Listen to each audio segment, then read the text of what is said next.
Selamat siang pemirsa, berjumpa lagi dalam program kami di Sintaks TV. Perkenalkan, saya Kavi dan rekan saya Zaki. Pada kabar kali ini kami akan mengajak Anda untuk menjelajahi 3 kerajaan besar di Pulau Sumatera, yaitu Kerajaan Perlak, Kerajaan Samudra Pasai, dan Kerajaan Aceh Darussalam. Ya, ketiga kerajaan ini memiliki kisah menarik dan peran besar dalam sejarah peradaban Nusantara, khususnya dalam penyebaran agama Islam. Mari kita menjelajahi kerajaan yang pertama, yaitu Kerajaan Perlak. Berikut laporan selengkapnya. Kerajaan Perlak berdiri pada tahun 840 Masehi di daerah Aceh Timur, Sumatera.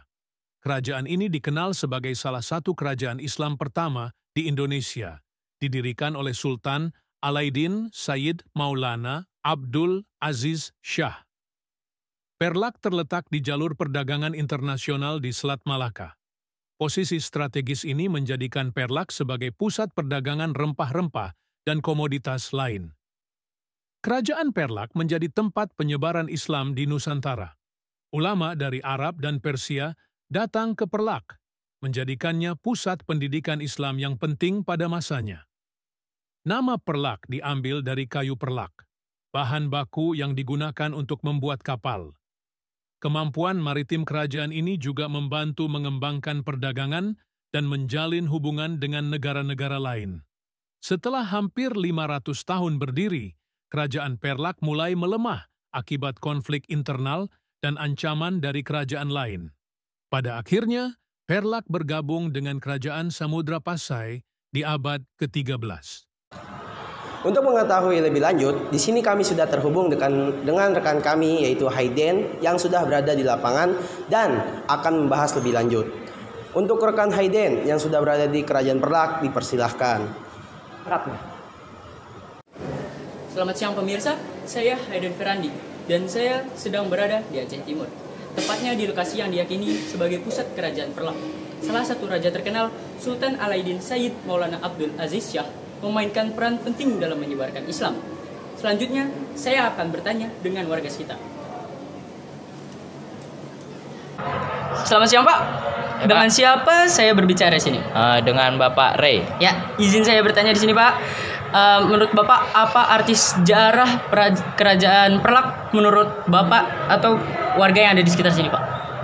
Kerajaan Perlak itu cikal bakal Islam di Aceh. Banyak tradisi Islam yang sudah kami jalani sekarang dari masa itu. Baik Pak, terima kasih atas jawabannya Pak. Baik pemirsa, kurang lebih seperti itu penjelasannya. Selanjutnya saya kembalikan ke studio. Ya, baik, terima kasih atas penjelasannya rekan Hayden. Selanjutnya, kita beranjak ke kerajaan yang kedua, yaitu Kerajaan Samudra Pasai. Kerajaan Samudra Pasai berdiri sekitar abad ke-13 di wilayah pesisir Aceh Utara, Sumatera. Kerajaan ini didirikan oleh Sultan Malik Al-Saleh pada tahun 1267. Samudra Pasai dikenal sebagai pusat perdagangan dan penyebaran agama Islam di Asia Tenggara. Kerajaan ini terletak di jalur perdagangan internasional, khususnya di Selat Malaka, yang menjadikannya sebagai salah satu pusat perdagangan rempah-rempah, emas, dan hasil bumi lainnya. Kerajaan Samudra Pasai memainkan peran penting dalam penyebaran agama Islam. Dengan adanya ulama dari berbagai negara, kerajaan ini menjadi pusat pendidikan dan dakwah Islam di Nusantara.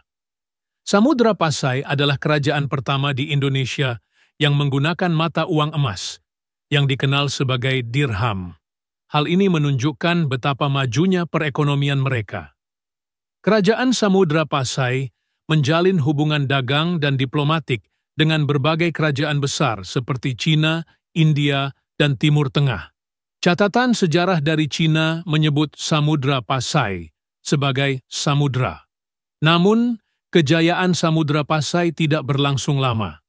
Pada abad ke-15, kerajaan ini mulai melemah akibat serangan dari kerajaan Majapahit dan akhirnya ditaklukkan oleh Kesultanan Aceh. Baik pemirsa, untuk mengetahui lebih lanjut kami sudah terhubung juga dengan rekan kami yang telah berada di Kerajaan Samudra Pasai. Untuk rekan Syarif, dipersilakan. Siang pemirsa, saya Syarif Hoirul Rifa dan saya sedang berada di Lok Semawe, lokasi makam Sultan Malik Al-Saleh, pendiri dari Kerajaan Samudra Pasai. Kerajaan ini menjadi pusat perdagangan Islam yang menarik perhatian pedagang dari Arab, Tiongkok, hingga India. Selanjutnya, saya akan bertanya dengan warga di sekitar sini. Selamat siang, Pak. Dengan Bapak siapa saya berbicara? Bapak Hafiz. Oke. Baik, Pak Hafiz. Menurut Anda bagaimana pandangan Anda tentang sejarah Samudra Pasai? Kami bangga menjadi bagian terbesar dari sejarah ini. Banyak tradisi kami masih terpengaruh oleh warisan Islam dari masa itu. Baik, Pak. Terima kasih atas jawabannya. Baik, pemirsa, kurang lebih seperti itu penjelasan dari warga sekitar. Selanjutnya saya kembalikan ke rekan studio. Baik, terima kasih atas penjelasannya rekan Syarif. Selanjutnya kami akan mengajak Anda untuk menjelajahi kerajaan yang ketiga, yaitu Kerajaan Aceh Darussalam. Kerajaan Aceh Darussalam didirikan pada tahun 1496 oleh Sultan Ali Murayat Shah. Kerajaan ini terletak di ujung utara Pulau Sumatera dan berkembang menjadi salah satu pusat Islam yang penting di Asia Tenggara. Dengan lokasinya yang strategis di Selat Malaka, Aceh menjadi pusat perdagangan internasional. Komoditas utama seperti lada, emas, dan rempah-rempah diekspor ke berbagai negara, termasuk India, Arab, dan Eropa. Aceh juga dikenal sebagai pusat pendidikan Islam. Banyak ulama terkenal lahir di sini, termasuk Syekh Nuruddin Ar-Raniri dan Hamzah Fansuri, yang menghasilkan karya besar dalam bidang agama dan sastra. Kerajaan Aceh memiliki angkatan laut yang kuat. Di bawah pemerintahan Sultan Iskandar Muda, kerajaan ini mencapai puncak kejayaannya dan berhasil memperluas wilayah kekuasaannya hingga semenanjung Malaya. Namun, setelah wafatnya Sultan Iskandar Muda pada tahun 1636, kerajaan ini mulai mengalami kemunduran akibat konflik internal dan tekanan dari kolonial Eropa. Baik pemirsa, untuk mengetahui lebih lanjut, kami sudah terhubung dengan rekan kami yang telah berada di Kerajaan Aceh Darussalam. Untuk rekan Tengku, dipersilahkan. Selamat siang pemirsa, saya Tengku Ahmad Abid Khoiri sedang berada di Banda Aceh. Tepatnya sedang di depan Masjid Raya Baitur Rahman, simbol kejayaan Kesultanan Aceh Darussalam. Pada masa Sultan Iskandar Muda, Aceh dikenal kuat dalam militer, perdagangan, dan keilmuannya. Untuk mengetahui lebih lanjut, saya akan bertanya kepada warga di sekitar sini.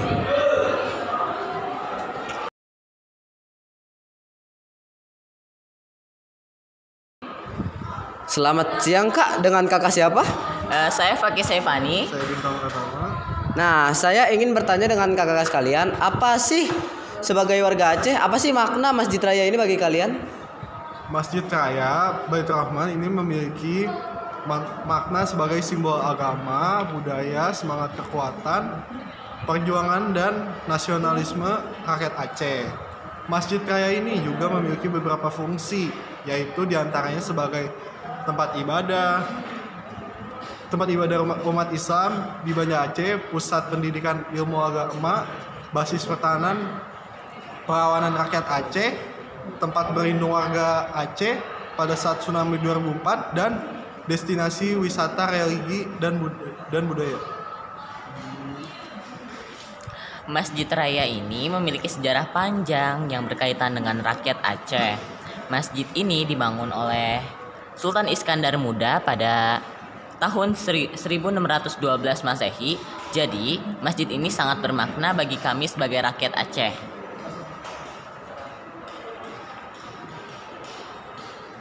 Baik, terima kasih atas penjelasannya. Sekian pemirsa liputan dari saya. Selanjutnya, kembali ke rekan studio. Baik, terima kasih atas penjelasannya rekan Tengku. Pemirsa, ketiga kerajaan ini tidak hanya meninggalkan warisan sejarah yang berharga, tetapi juga membuktikan pentingnya Sumatera sebagai pusat peradaban dan perdagangan dunia di masa lalu. Betul, kita dapat mengambil pelajaran dari semangat mereka dalam menjaga kedaulatan, memajukan ekonomi, dan menyebarkan ilmu pengetahuan. Demikian liputan siang ini. Saya Zaki dan rekan saya, Kafi, izin undur diri. Terima kasih. Dan sampai jumpa di liputan berikutnya.